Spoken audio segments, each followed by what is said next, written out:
और महाशिवरात्रि के मौके पर आप देख ही रहे हैं, देश भर में श्रद्धालुओं का उत्साह देखने लायक रहा।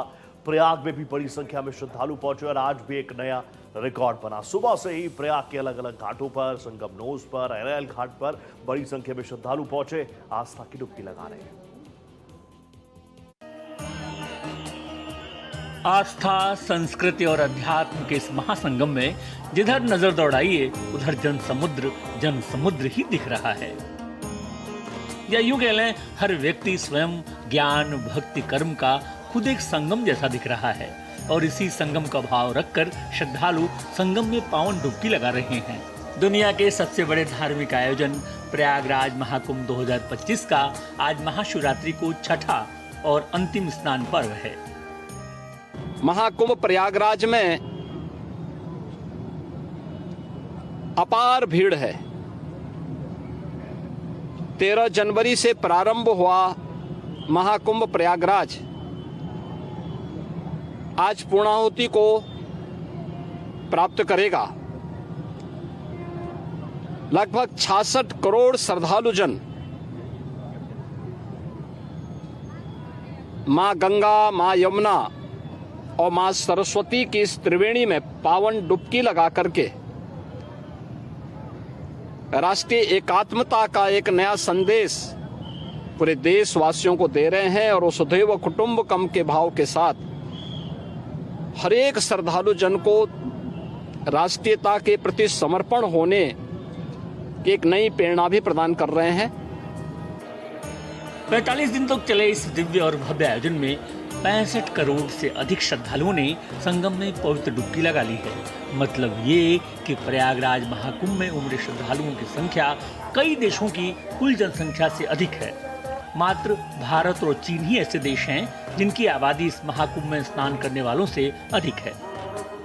प्रयागराज में 13 जनवरी से शुरू हुआ ये महाकुंभ आज 45वें दिन अपने समाप्ति की ओर है और जैसा कि अनुमान लगाया गया था कि इसमें 40 से 45 करोड़ लोग आएंगे, लेकिन आज ये संख्या 66 करोड़ के पार पहुंची है। इससे अंदाजा लगाया जा सकता है कि आखिर मेला कितना सफल रहा है।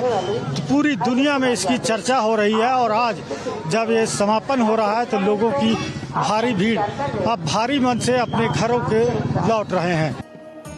खास बात है कि महाकुंभ में सभी 13 प्रमुख अखाड़ों ने कल्पवास किया। नागा बाबाओं की पेशवाई और उनके अनूठे हठयोग, तपस्या और साधना ने लोगों को आकर्षित किया।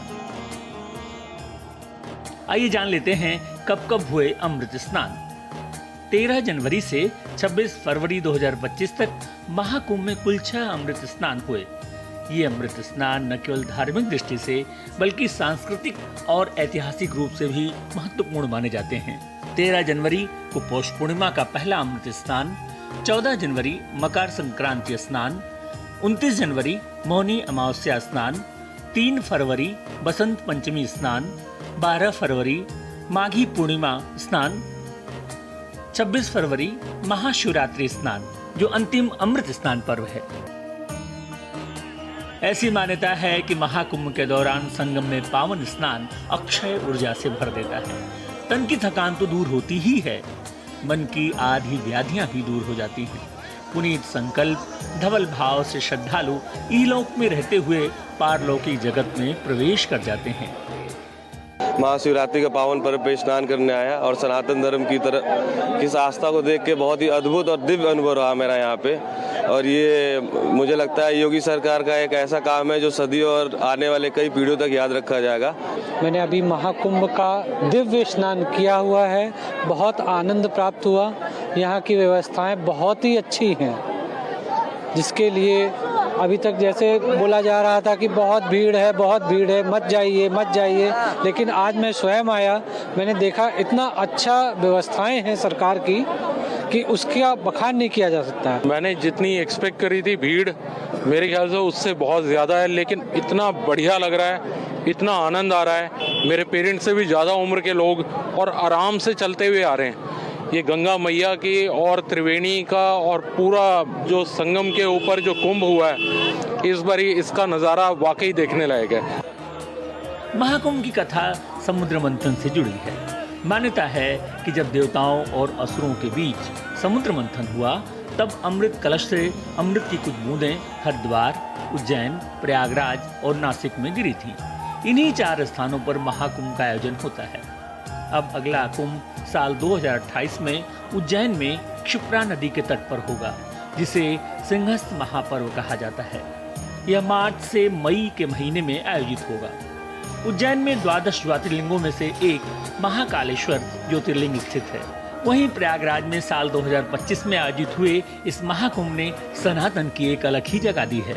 आज तक दुनिया में एक ही स्थान पर 65 करोड़ से ज्यादा लोग कभी एकत्र नहीं हुए थे और ये अनोखा रिकॉर्ड प्रयागराज के नाम दर्ज हो गया। भारत एक्सप्रेस के लिए प्रयागराज से अजीत प्रताप सिंह और अनम फातिमा की रिपोर्ट।